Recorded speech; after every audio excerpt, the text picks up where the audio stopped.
Hey everybody, I just wanted to make a quick video.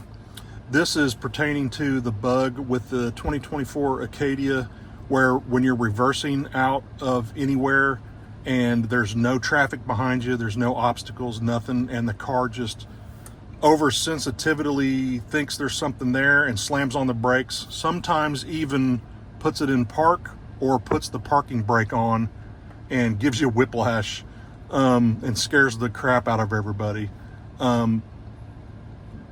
There is not a fix right now from GM on this. I'm hoping they come out with either a TSB where you can bring the car in and they can adjust something, or hopefully it's as simple as an over-the-air update where they can adjust the sensitivity of the rear cameras so it doesn't see shadows or the ground when you're backing out of a steeper driveway or whatever.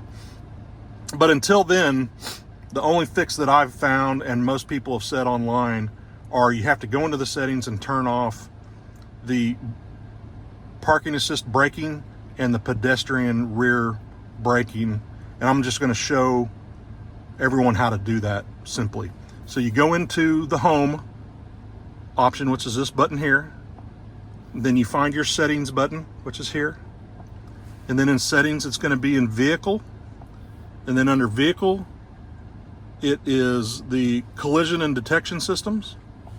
And then it's the two options down here. So it's park assist with braking and rear cross traffic braking. Those by default are both set to alert and brake. If you set it to just alert, and then also the rear cross traffic braking, if you set that to just alert, then it turns that braking portion off. It still alerts you, it vibrates your seat and warns you, but at least it's not slamming on the brakes and causing everyone panic. I hope that helps. Thanks, guys.